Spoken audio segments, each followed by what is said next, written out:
téléspectatrices et chers téléspectateurs, cette édition de le rendez-vous de la lecture est un peu spéciale, à bien des égards. Premièrement, c'est la première fois que nous avons une invitée qui va être avec nous par téléphone. C'est une personne originaire de Bertheville qui a écrit son premier roman, Lune de miel, lune de fiel. Il s'agit de Mme Monique Lafortune. Maintenant, nous sommes en ondes, Mme Lafortune. On vous dit un bon bonjour. Oui, bonjour M. Kimpton et bonjour à tous les gens de Bertheville et des environs qui s'intéressent à la littérature. Alors là, vos téléspectateurs sont transformés en auditeurs ce matin. Oui, oui. Mais on présente à la caméra votre livre, là puis votre photo aussi. Là. Écoutez, moi, quand je reçois des invités, je leur demande toujours qui ils sont. Décrivez-moi là, qui vous êtes, vous, Mme Monique Lafortune. Je peux vous résumer mon parcours académique assez rapidement qui explique tout ce qui va venir par la suite. J'ai fait mon cours classique au Collège de Joliette. Et après, j'ai fait un bac en études françaises à l'Université de Montréal et une année en psychopédagogie. Après quoi, j'ai fait une maîtrise en études françaises à l'UQAM. Et ça, c'était la préparation avant de me lancer dans une carrière d'enseignement.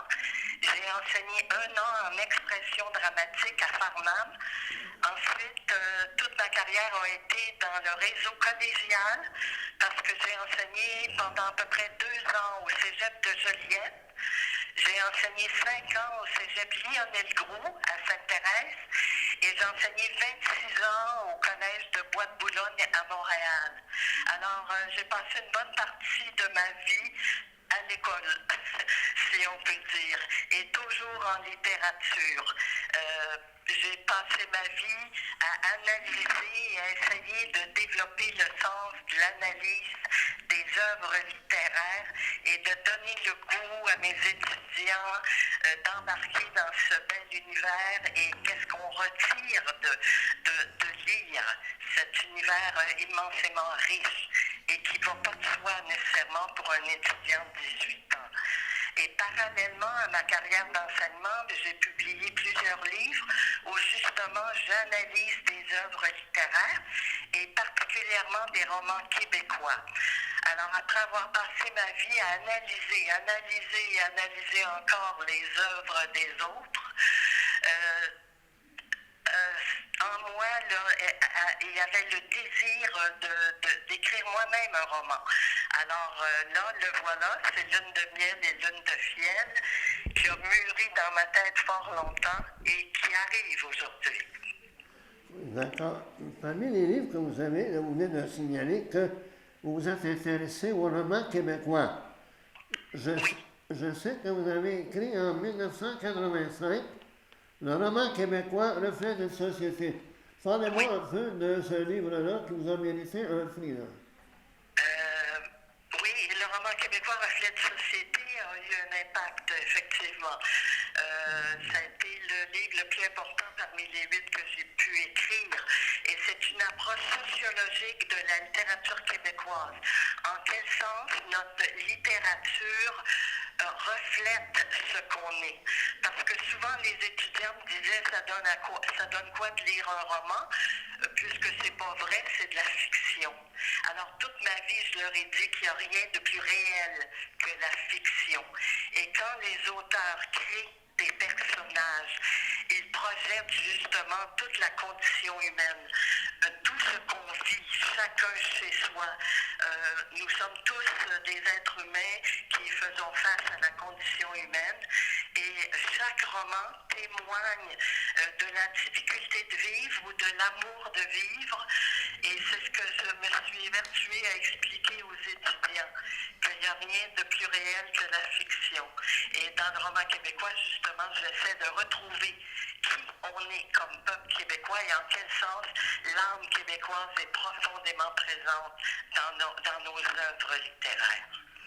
Bon, d'accord. Donc, vous êtes originaire de Berthierville, hein? Je suis née à Berthierville et j'y ai vécu pendant presque 20 ans. Je demeurais tout près de l'église, en plein Berthierville. En plein Berthierville. Oui, et quand j'étais étudiante, je montais des pièces de théâtre. L'été, moi, je passais mon temps à faire ça. J'ai monté Le Petit Prince de Saint-Exupéry, qui a été joué à la Polyvalente, là, on l'appelait à votre école secondaire Pierre de Lestage. J'ai aussi écrit une pièce, Cléo et le papillon, qui a également été jouée à l'école Pierre de Lestage. Alors, je m'impliquais toujours, j'avais 17 ans, et le théâtre m'intéressait beaucoup, et c'est pourquoi je montais ces pièces de théâtre-là. J'ai appris que votre père était boulanger. Oui, mon père était connu comme Barabas dans la passion à Berthierville. Tout le monde connaissait Édouard Lafortune. Et ma mère est née à Berthierville. Madame Lafortune aussi était quelqu'un de très connu. Elle est née à Berthierville et elle y a vécu pendant 90 ans. Et sa propre mère est née à Rivière-Bayonne et la mère de mon arrière-grand-mère aussi vient de Berthier. Alors vraiment, mes racines sont là. Et j'ai été très étonnée de m'apercevoir quand je me suis mis à écrire mon roman Lune de miel, que c'est mes origines qui revenaient. Parce que j'ai passé 40 ans de ma vie à Montréal, mais quand je me suis mise à écrire mon roman, ça s'imposait que ça se passerait à Berthierville et à Joliette, où j'ai vécu aussi quelques années. Et encore plus que ça, j'ai même tenté mon personnage principal, qui est une jeune femme de 25 ans, qui commence à enseigner, qui est au début de sa carrière, au couvent, l'ancien couvent qui a été démoli depuis, et elle est engagée et elle vit dans ce couvent-là, où on lui a fait un petit appartement dans le grenier. Et je trouvais que c'était très fort sur le plan romanesque, cette femme qui représente la modernité et qui est enfermée dans un milieu austère et étouffant. Et je veux qu'on y voit là un symbole de toute situation qu'on peut vivre et qui est étouffante. Je voulais rejoindre un peu une dimension universelle à travers cette image-là. Et cette jeune professeure va faire scandale à Berthierville parce qu'elle va tomber amoureuse d'un notable de la place. Et ce notable, hélas, c'est un homme marié. Alors cet amour non conventionnel et quasi illicite aux yeux des religieuses va provoquer une forte réaction. Alors les bonnes sœurs vont congédier ma pauvre Hélène et suite à cette infidélité conjugale, là, il va y avoir tout un boomerang de réaction parce que les autres qui sont impliqués autour vont réagir très fortement. L'épouse trahit la fille, l'adolescente rebelle, parce que cet homme avait une fille de 18 ans qui est présidente de l'association étudiante au Collège de Joliette. Parce que les 2 premières parties de mon roman se passent à Berthierville, mais les 3 dernières parties se passent à Joliette. Et les gens de la région vont retrouver Berthierville parce que mon Hélène va se promener là, au bord de l'embranchement du fleuve, parsemé d'îles. Je fais référence à la commune. Je parle des outardes qui déchiraient le silence du couvent. Et petite anecdote, beaucoup de gens connaissent Gilles Tessier. Gilles Tessier, dans mon roman, devient Gilles Mercier parce que j'avais besoin d'un animateur de radio où ma jeune étudiante va être engagée. Et je me suis souvenue de Gilles Tessier qui avait beaucoup d'impact et qui était très connu à ce moment-là. Alors ça, c'est un peu amusant. Elle va même magasiner au magasin d'Avio. Alors les gens peuvent savoir de quoi je parle, ces petites anecdotes-là.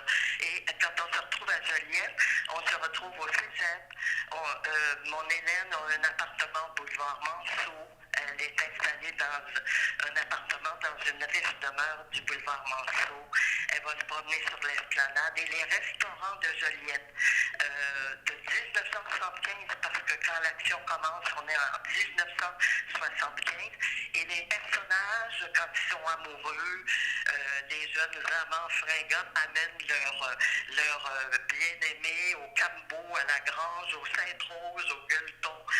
Alors, il y a toute cette époque qui est ranimée, mais ce dont je suis fière, c'est que parallèlement au fait que je fais revivre ces années 75-1977, c'est un roman éminemment contemporain et qui pourrait très bien se passer cette année, en 2020, indépendamment du couvent et de ces références là, que je viens de mentionner. Il est intemporel et je l'ai voulu intemporel parce que tout l'amour naissant avec tous ses débuts exaltants, charmants, avec tout ce que ça implique d'enthousiasme, de sensualité, d'irrationalité, les étourdis de volupté que j'appelle mes amants maudits, tout ça, ces débuts amoureux-là, la lune de miel, d'où le titre, est décrit, ce qui rend le livre fort agréable parce qu'il y a des moments très doux, très charmants. Mais par contre, à cause de cet amour désapprouvé moralement et socialement, le vent va tourner de bord très vite et on va s'orienter vers la lune de fiel. Et là, on va assister à tous les tourments engendrés par cet amour qui est mal reçu socialement. Et encore là, tous les couples qui sont dans des amours non conventionnels peuvent se retrouver. Là, j'ai mis un homme marié avec une jeune femme de 25 ans, mais ça pourrait être n'importe quelle forme d'amour qui ne répond pas au tic-tac de la morale de la société actuelle. Alors, il va y avoir des dommages collatéraux, des souffrances, mais ce n'est pas désespérant. Parce que je reproche un peu au roman québécois d'être toujours sombre, noir, désespérant dans des lieux misérabilistes. Et ça m'agace un peu. Alors, il n'y a pas de misérabilisme dans mon roman. Au contraire, les gens sont de classe sociale assez avancée quand même. Et ça débouche sur il y a des choses tragiques, mais il y a une lueur, il y a une lumière au bout. Il y a de l'espoir malgré tout à la façon dont le dénouement se produit. Bon, écoutez, là, vous avez suggéré, mais j'ai lu un petit peu rapidement hier, là je ne peux pas malheureusement ouvrir votre livre en ce moment, mais vous avez exprimé le désir de lire un petit passage de votre livre. Oui, OK, parce que dans mon roman, il y a plusieurs amours. Il n'y a pas que cet amour-là. Bien sûr, il y a l'amour, il y a cet homme marié qui était marié depuis 20 ans. Et il y a d'autres amours qui vont surgir là, pendant il y a quand même 340 pages de ce roman. Alors, il y a plusieurs amours. Mais là, le passage que je vais vous lire, c'est l'épouse trahie. Et l'espèce de tristesse et de désarroi le désarroi dans lequel elle est plongée parce qu'elle voit se profiler à l'horizon le divorce. Et elle est très triste de ça. Alors cette mère attristée va rendre visite à sa fille de 18 ans qui, elle, est toute contente, toute enthousiaste parce qu'elle vient de prendre son premier appartement à Joliette. Alors c'est la mère attristée qui va voir sa fille de 18 ans. Alors, visite d'une mère à sa fille. Et ça se lit comme suit. Mais la pauvre mère, trop absorbée par ses déceptions, ne daigne partager l'enthousiasme naïf d'une adolescente, ignorant encore que l'euphorie, quelle qu'elle soit, est bien éphémère. Et que trop vite, hélas, un quelconque désappointement succédera à un emballement temporaire. De surcroît, il arrive même que certains choix, faits en toute bonne foi et avec conviction, mènent malgré tout dans les zones profondes et sombres du désenchantement, voire de la désillusion, qu'elle entre apeurant. Jusqu'à maintenant, Christiane avait cru que sa vie résultait d'une série de choix judicieux ayant rendu son parcours intéressant à la mesure de ses ambitions, de ses attentes, de l'idée même qu'elle s'était faite de sa propre vie, quand, jeune, elle se projetait dans l'avenir. Mais voilà que soudain, tout ce qu'elle avait architecturé à coup de volonté, de persévérance, de travail, de constance, de fidélité, tout cela venait de s'écrouler. Château de cartes démoli, laissant tomber par terre la dame de cœur, rouge de colère.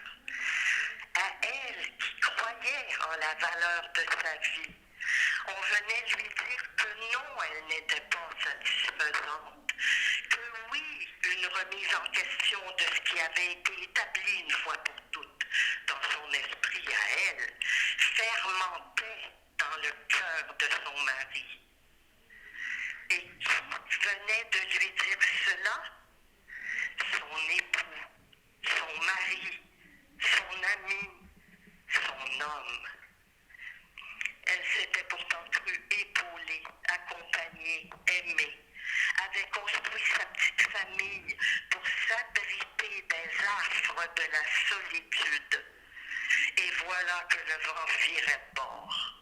Toute une rafale. Sa fille unique venait de fuir le logis familial devenu inhospitalier. Et son mari s'absentait de plus en plus affectivement, lui laissant à elle le cruel sentiment d'être annihilée, de tomber dans une sorte de néant, d'être soudain devenue toute seule au monde, vide, insupportable. Bon, Fin de l'extrait. Bon, merci beaucoup de cet extrait-là. Ça donne une idée. Oui. C'est qu'un petit extrait sur 340 C'est pages. pour ça qu'à la fin, effectivement. Oui. Écoutez, ce livre-là, qui est quand même votre premier roman, après 8 essais, c'est votre premier roman. Est-ce que pensez-vous que vous allez continuer, est-ce qu'il va y avoir un suivi de ça, ou si vous avez d'autres projets d'écriture? Ça, c'est drôle que vous me demandiez ça parce que beaucoup de gens déjà l'ont lu et j'ai beaucoup de commentaires et de réactions fort positives. Et les gens m'envoient des courriels ou m'appellent et me donnent des commentaires, parfois une page ou deux complètes. Ils se donnent la peine de formuler ça. Et plusieurs personnes m'ont demandé est-ce qu'il va y avoir la suite parce que là, on se demande ce qui va arriver à mon Hélène, à Christiane, cette dame-là dont on vient de parler. Et qu'est-ce qui va arriver? Quelle sera la suite de la vie de tous ces personnages que j'ai campés? Quand j'ai écrit le livre, moi, à aucun moment j'ai pensé à une suite, mais là, ça m'amuse un peu de voir qu'on souhaiterait qu'il y ait une suite. Pour le moment, j'en sais rien. Là, je savoure le plaisir de ce roman-là qui semble plaire beaucoup, et là, je suis là-dedans. On verra par la suite. D'accord. Là, on va terminer par... vous connaissez sûrement Réal Chevrette? Oui, bien sûr. Là, il m'a dit de vous faire une belle salutation. Il vous connaît. Oui. Et tout à l'heure, vous avez parlé de votre livre, Le roman québécois, reflet d'une société. Lui, il l'a lu, puis il en faisait fort à ses élèves aussi. Oui, c'est bien. C'est bien. Beaucoup de professeurs au collégial ont utilisé ce livre. Et Réal Chevrette, laissez-moi terminer sur une anecdote. Quand on avait environ 12 ans, on avait été élus maire et mairesse de l'organisation des terrains de jeu. Et ça a été bien amusant avec la parade dans la ville et on avait eu des fêtes pour célébrer ça. Alors c'est très amusant. Bien évidemment que je connais très bien Réal Chevrette. Bon, et j'ai bons souvenirs de lui. Bon, écoutez, en terminant, parce que je vous remercie beaucoup d'avoir répondu à mon invitation. Ben, ça m'a fait grand plaisir. Et puis, tout ce que j'ose espérer, c'est que vous disiez, bon, vous savourez actuellement votre premier roman, mais vous faites que ça va vous donner une idée d'en faire un deuxième. En tout cas, Peut-être bien. L'avenir le dira. Qui vivra verra. je vous remercie beaucoup, là. Je vous remercie également, M. Kimpton. Bonne journée à tous. Mon plaisir. Bon, chers téléspectateurs, chères téléspectatrices, aujourd'hui, c'est une émission un peu spéciale. Hein, vous l'avez dit tout à l'heure. Cette émission-là, bon, il y a un invité par téléphone. On a un invité qui s'appelle Jean-Pierre Veillet, vous devez le connaître. Et puis Jean-Pierre Veillet, ici, est pour deux raisons, je pense. Son dernier livre, il va nous présenter, et les livres de deux autres de ses auteurs. Qui fait que, bienvenue Jean-Pierre. Merci. Ça fait 12 livres hein, que tu as imprimé cette année? Cette année, c'est ça, c'est le 12e livre cette année. Fait que donc, j'ai le premier livre que j'ai fait, qui est arrivé dans mes mains d'ailleurs la semaine passée, Une richesse pour la vie. Une richesse pour la vie, c'est un petit livre que la conjointe de mon garçon m'a demandé de produire. Pour un chien qui, l'année passée, avait attrapé une petite maladie, la maladie du tic, là, moustique, etc. Puis donc, ça le paralysait pendant plusieurs heures. Et là, mon garçon était sûr que c'était les dernières heures de ce chien-là. Alors, suite à cette histoire-là, le chien passait au travers de sa maladie. Mais le chien a 9 ans à ce moment-là, un bouvier bernois. Alors, sa conjointe me demande de créer un livre pour expliquer que peut-être ce chien-là aurait un départ pour l'au-delà et comment expliquer à ses enfants, les deux enfants qu'ils ont, Megan et Noah, comment leur expliquer le départ d'un être vivant qui s'en va subitement. Alors, le défi était bon. Difficile d'ailleurs, parce que ça ne doit pas être un conte qui doit écraser l'ambiance, l'énergie des jeunes, mais plutôt leur donner l'espoir et le courage de passer au travers de ces choses-là. Alors, mon défi était bon, mais j'ai été supporté par ma petite fille qui avait 6 ans à ce moment-là, qui me disait « Papy, je sais exactement quoi mettre dans le livre. » Alors, j'ai suivi mon guide. Elle a beaucoup d'imagination. Et j'ai suivi ses idées. Elle savait exactement le nom des pouliches. Parce que ce livre-là devait avoir des sexes féminins seulement dans le livre. Aucun sexe masculin. J'ai jamais demandé pourquoi, mais elle tenait à avoir des sexes féminins. Donc, une pouliche féminine. La mère de la pouliche, et j'avais les noms aussi, hein, elle me donnait des noms. Elle disait Mimi, ça doit être la petite pouliche. C'est OK. Sa mère, est-ce qu'elle a une mère? Elle dit oui. Elle va se nommer Jalousie. Je dis, il y a quoi dans l'histoire? Ben, elle dit, l'histoire que je vois dans ma tête, ils ont des amis. Une amie qui s'appelle Yumi. Ah, ben Yumi, c'est comme le nom de ton chat actuellement. Elle dit oui. Elle dit Yumi, ça va être l'ami de Mimi. Je dis OK. Mais elle dit Yumi, elle a une maman. Je dis oui, sa maman. Ben, elle dit, toi, tu as proposé un nom tantôt. Possesse, j'aime ça. Donc, la mère de Yumi, c'est Possesse. Alors, j'ai commencé par ça et après, j'ai dit à Megan, j'ai dit, on va produire des dessins. Alors, subitement, on a produit des dessins, puis là, elle me disait, oui, non, ça va pas. Non, ça, j'aime pas. Ça, tu dois le redessiner. Alors, j'ai écrit l'histoire avec ma petite fille, avec ses idées, et ça donnait une belle histoire. C'est sûr qu'il a fallu que je prenne un de mes personnages pour que ça soit comme une histoire un peu réelle. Enfin, j'ai pris un de mes personnages qui s'appelle Bougie Anne. Bougie Anne qui vient de l'histoire au pays des allumés. Bougie Anne que j'ai dû, en guillemets, zigouiller, pour l'histoire, parce que c'était une petite abeille qui vit sa 5e année dans l'histoire Une richesse pour la vie, et c'est la dernière année qu'elle passe sur Terre. OK? Alors, elle va avoir une amie, une amitié, une grande amitié avec la pouliche Mimi. Et là, j'en dis pas plus long, je laisse à vos téléspectateurs de connaître la suite. C'est ça, de connaître la suite. Par contre, c'est une belle histoire. Je vous dis que dans l'histoire, qu'est-ce qui est assez curieux dans la réalité, c'est que l'histoire a croisé la réalité. Le 13 novembre, dernièrement, la chienne Bouvier-Bernois est décédée. OK? Suite à une maladie qui s'était guérie, mais elle a quand même vécu une année supplémentaire. Et là, le 13 novembre, le matin, moi, j'envoie mon travail que je vais terminer aux presses. Et l'après-midi, j'apprends par email, mon garçon m'écrit, puis avec beaucoup de peine, j'apprends que le chien est décédé. Fait que le même jour, synchronicité, il y a un cadeau de la vie, une richesse pour la vie qui va apparaître sur les presses, et le même jour, le chien décède. Fait que j'ai trouvé la circonstance un petit peu particulière. Je peux vous dire que des fois, je regardais le clavier parce que mon garçon me l'a appris avec la technologie qu'on a.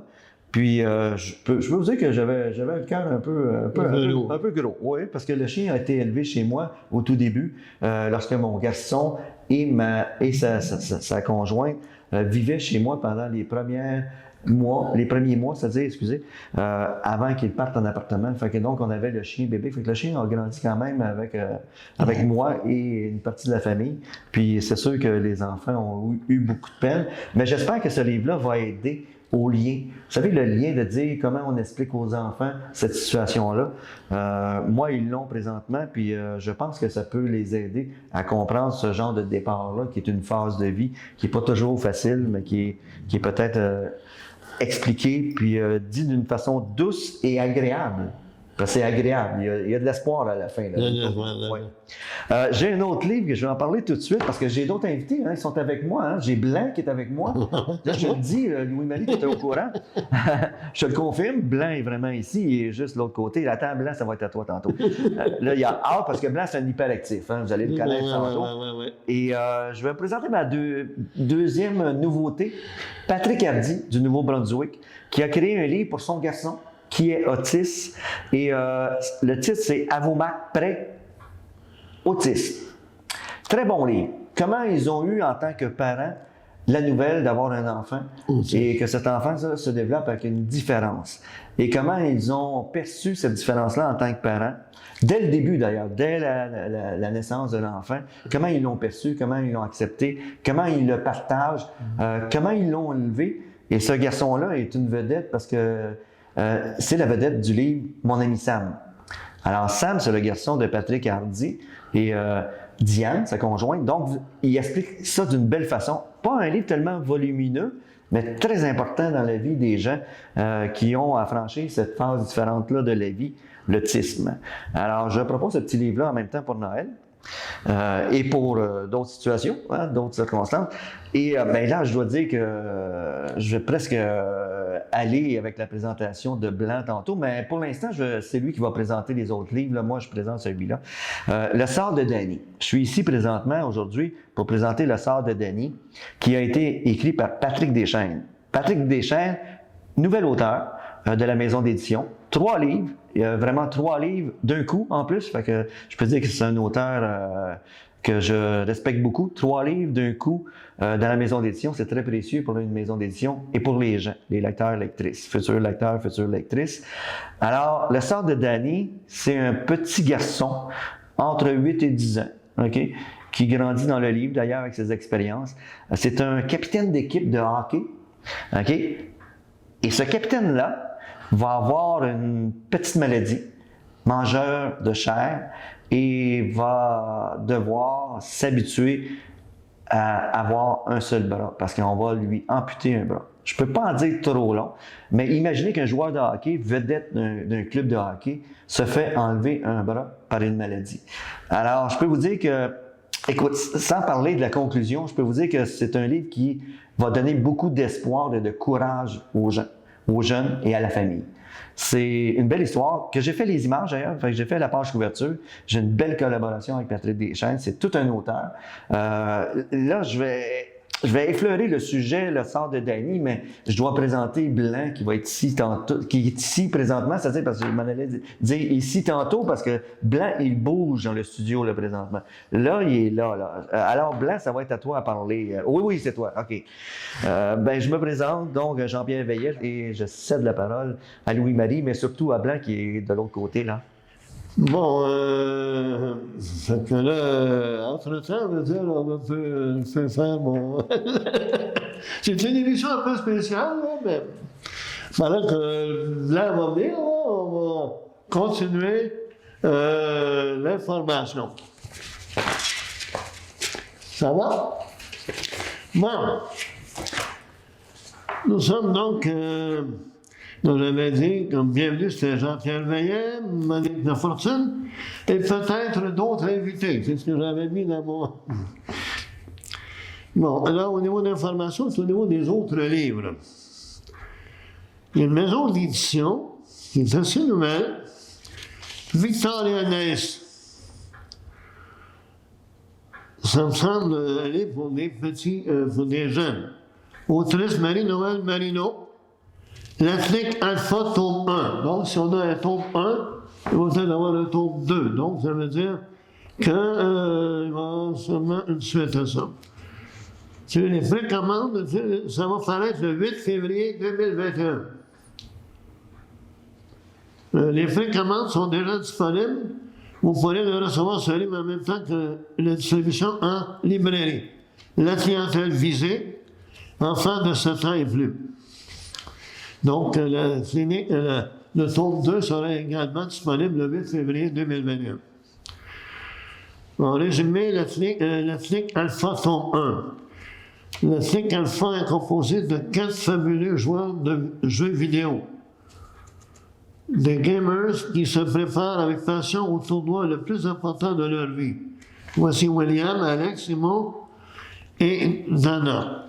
4 petites touches de clavier d'ordinateur qui habitent le monde des humains. Dans un premier tome, nos 4 amis se préparent pour le tournoi de jeux vidéo le plus important de l'année, mais lors de leur pratique, 2 choses étranges surviennent. Ils réalisent la disparition du processeur de leur ordinateur et ceux de leur bon ami et voisin Espace. Comment arriveront-ils à se préparer pour le tournoi et à faire fonctionner leur ordinateur sans processeur? Ça, c'était ceux qui aiment donc ça s'adresse aux enfants de 7 ans et plus, et puis ceux qui aiment un peu le fantastique. Aux éditions Finesse.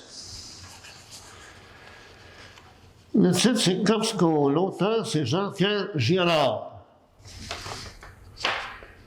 Depuis 75 ans, les coopératives étudiantes, portées par divers courants d'idées, ont toujours eu le même objectif, celle qu'on appelle aujourd'hui coopérative en milieu scolaire, assure un contrôle collectif et démocratique par les étudiants et autres intervenants du monde de l'éducation, d'un pan important de la consommation en milieu scolaire et par ricochet sous le nom d'éducation coopérative. Elles incitent les étudiants à l'entrepreneuriat collectif, un puissant marqueur de l'identité québécoise. Donc, si vous voulez en connaître davantage sur les coopératives étudiantes, vous lisez ce livre-là, qui est écrit par Jean-Pierre Girard, qui est un expert conseil international en entrepreneuriat collectif. M.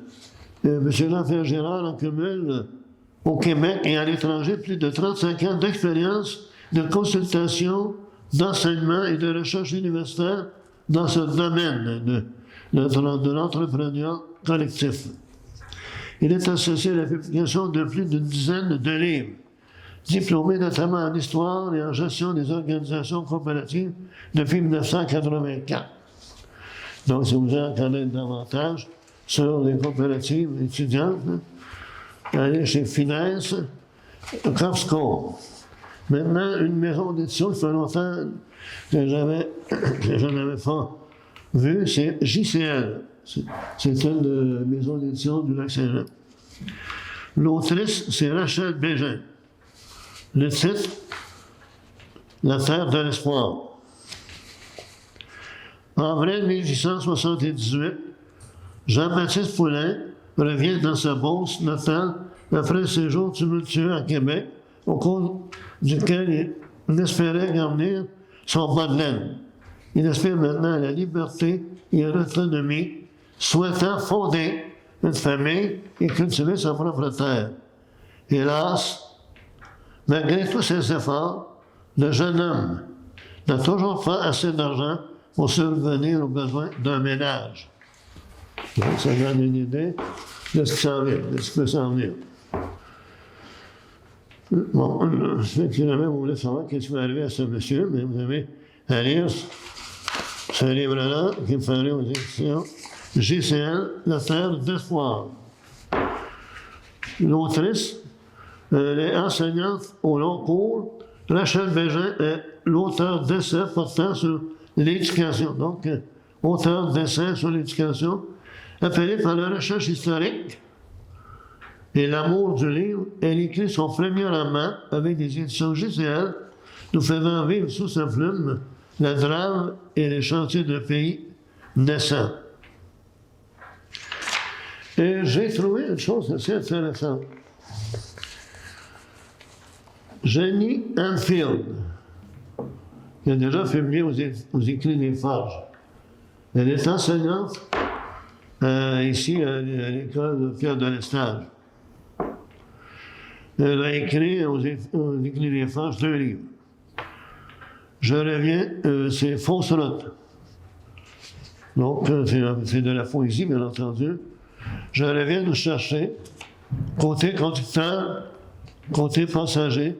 Je reviens à l'inverse le voyage. Ça, c'est en 2009, c'est Fausse route. En 2012, dans ce musée. Et ce qui est assez intéressant, c'est qu'avec ses élèves, Mme Jenny Anfield, je vais vous donner ici une adresse courriel, pas une adresse courriel, un site internet où vous allez pouvoir voir le recueil de poésie que les élèves de deuxième et troisième secondaire de Pierre de l'Estage ont fait. Je vous invite à visiter le site internet suivant pour mieux connaître cette enseignante que j'aimerais avoir dans cette émission. Moi, j'aimerais avoir cette émission parce que c'est assez nouveau. Pendant la pandémie, elle réunit des élèves, puis elle leur dit, on va faire le recueil de poésie. Et sur le site, on peut voir aussi, on peut télécharger. On peut télécharger sur PDF les textes des élèves aussi.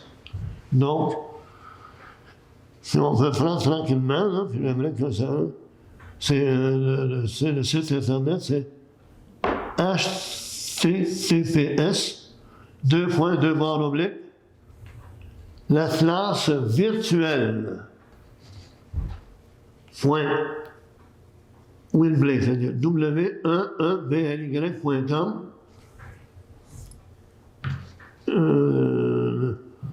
Publication.html. Donc c'est https, la classe virtuelle.winblay.com. C'est une publication. Avec ça, là. Maintenant, je vous présente, bon, ça c'est correct. Bon, il y a Geneviève Le Tarte. Geneviève Le Tarte a publié aux Écrits des Forges, mais ailleurs.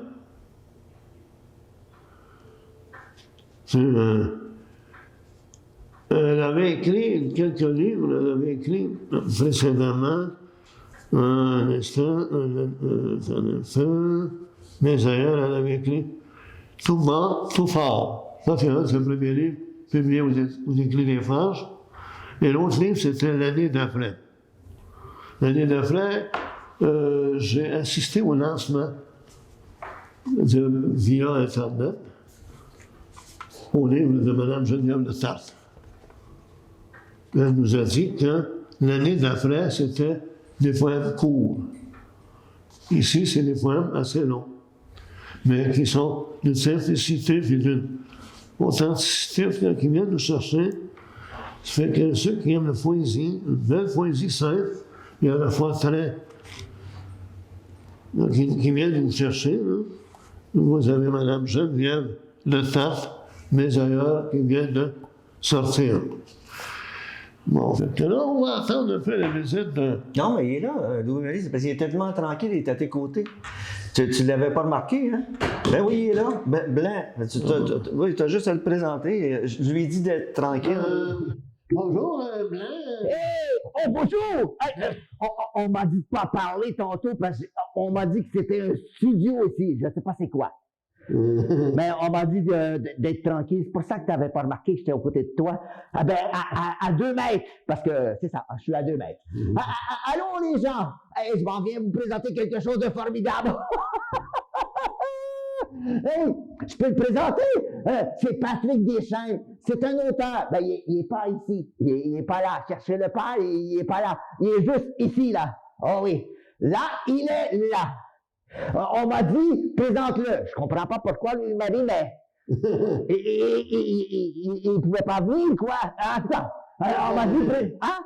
Voilà, tu te présentes. OK. Alors, Patrick Deschaines, c'est un auteur formidable. Quand on dit formidable, il a écrit des histoires comme celle-là, là. Patrick Deschaines, c'est lui ici, là. Ça, c'est un caméraman, hein? Oui, c'est un caméraman. Je connais ça, un caméraman! Allô, caméraman! Il faut que je vienne à l'histoire. Ah, d'accord. Alors, Patrick Deschaines, c'est un auteur formidable. Il a écrit 3 histoires. Comment ça fait, j'en ai juste une? Parce qu'ils ont oublié de te donner les 2 autres. Ah non, je sais, c'est parce que c'est le clown qui va présenter l'auteur tantôt. Ah oui, l'auteur a présenté une histoire. C'est vrai, c'est dans ma tête, ça. Wow! Alors, Patrick Deschaines, j'essaie de me contrôler hein, parce que je suis légèrement hyperactif. Attention, Patrick Deschaines, il a écrit une histoire, entre autres, ici, qui se nomme Halloween. Halloween, je sais qu'on n'est pas dans la période de l'Halloween, hein, mais je dois le présenter parce que c'est son 2e livre qu'il a fait. Il a fait Le sort de Danny, il a fait Halloween, puis il a fait Un Père Noël troublé. C'est un auteur fabuleux.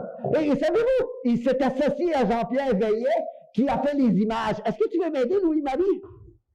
Oui, prends une page du hasard. Il est tellement beau, le livre. Il est tellement beau! Moi, j'aime les couleurs. Hein. Et en plus, Louis-Marie, je suis sur la page couverture. Est-ce que tu peux le montrer? Oui, je suis là. Oui, c'est moi la vedette. Ben non, c'est pas moi la vedette. La vedette du livre, c'est Laurie. C'est la petite fille dans l'histoire. Laurie, elle n'aime pas l'Halloween parce qu'il lui est arrivé quelque chose qui lui a fait peur. Et dans l'histoire, il y a des jeunes qui se sont déguisés et qui lui ont fait peur. Alors, elle n'aime pas du tout l'Halloween. C'est bon. Oui, mais il y a des pompiers qui vont l'aider. Et dans l'histoire, les pompiers, ils vont lui faire aimer, d'une certaine façon, l'Halloween, en lui disant, pense que c'est la plus belle fête que tu vas avoir, et que nous, les pompiers, nous allons t'aider à faire de cette fête-là une fête mémorable. Il ne faut pas que j'en dise trop long, comme on m'a dit. Parce que moi, j'ai tendance à parler un peu trop. Alors, on m'a dit d'écrire légèrement l'histoire. C'est ça que je viens de faire. Oui. Louis-Marie, je pense que j'ai laissé découvrir aux jeunes de votre télé l'histoire Halloween Popularity. Et je vous dis un gros salut. Et si vous avez la lecture, allez vers ces livres-là. Hein? C'est des propositions qu'on fait. Alors, salut les enfants, salut les parents, salut les grands-parents, salut Louis-Marie. Hey, avant que je parte, je vais vous présenter un autre personnage, le clown. Il y a d'autres choses à vous présenter. Alors, le clown, c'est à toi. Salut. Fait que là, on a eu Blanc, l'ours. Là, il est parti. Il a dit qu'elle allait parler au clown. Fait que là, je pense qu'on vient de recevoir le clown. Je vous présente le clown qui semble-t-il qu'il y a des choses à nous dévoiler. Hey, moi, je suis un peu plus tranquille que lui là-bas, là, parce que Blanc, là, il est très hyperactif. Moi, je suis plus tranquille. Mais c'est bien sûr de ça, hein? Moi, quand je vais dans les classes, là, les gens disent que je suis un vrai clown. Et je pointe parfois du poulet, hein. Vous savez, ça, c'est un truc. Je pointe Ouais. du poulet, comme mon poulet, c'est mon associé. Allô, poulet? Il parle pas. Lui, contrairement à moi, il dit rien du tout. Mais il présente. On peut pointer du poulet, c'est très poli pointer du poulet. Voyez ça, c'est un poulet, tout le monde connaît le poulet. Ouais. Je vais faire un tour de magie maintenant pour les gens. Regardez bien là, à la télé, c'est la première fois que je le fais à la télé. C'est TRB parce que je l'ai fait à Radio-Canada. Regardez bien ça, c'est un poulet, tout le monde est d'accord, c'est un poulet, Louis. Ouais. OK, attention, soufflez dessus, là. Fais... toi aussi, caméraman, souffle. Télésino, caméraman. OK, soufflez un peu plus fort que ça. Ah là, c'est rendu un poulet clown avec son petit bonnet jaune et son nez rouge. Ouais. Vous le voyez? Ouais. OK? Retirez votre souffle. Allez-y. Là, c'est devenu un poulet. Mais ce poulet-là, là, il peut pointer du poulet. Regardez, il pointe du poulet, le titre du livre. Un Père Noël troublé. Ça, c'est encore de Patrick Deschênes. C'est un phénomène. Phénomène. Oui. Comme Sainte-Philomène. Alors, c'est un phénomène, cet auteur-là, là, il va devenir très populaire. Il a sorti 3 livres. Il en manque un. Il a sorti 3 livres, OK, en l'espace de quelques mois, dans la maison d'édition, les éditions Mine d'Art. Ben, Mine d'Art, c'est pas parce qu'ils ont de l'art, c'est de l'art A-R-T. Ça s'écrit différemment, Louis-Marie. Alors, Patrick Deschênes est un auteur qui va devenir célèbre parce qu'il a vraiment fait 3 livres. Il a fait l'Halloween que Blanc a présenté tantôt. Il a fait Le sort de Danny, ici, que l'auteur, lui, il est tranquille, que l'auteur a présenté tantôt, et un Père Noël troublé. Ben ça, un Père Noël troublé, Louis-Marie, il faut pas s'en cacher. C'est un Père Noël qui a eu certaines difficultés. Ben, il est troublé. Alors, dans l'histoire, il y a quelques difficultés. Il ne veut plus faire de Noël. C'est inadmissible. Puis on ne peut pas le congédier, c'est le Père Noël. Alors, elle a convaincu, ce Père Noël, de rester du début jusqu'à la fin dans l'histoire. Je peux pas en parler trop parce qu'on m'a dit de pas raconter l'histoire. Ça, c'est difficile parce que moi, j'aime ça raconter. Alors, je vais vous montrer une image, par contre. Voyons. Ça, c'est quand je fais la lecture, habituellement, vous savez, il y avait Walt Disney qui faisait des livres auditifs parfois. Et là, tu faisais la lecture et il y avait ding dong pour changer de page. Ouais. Ben moi, c'est change de page.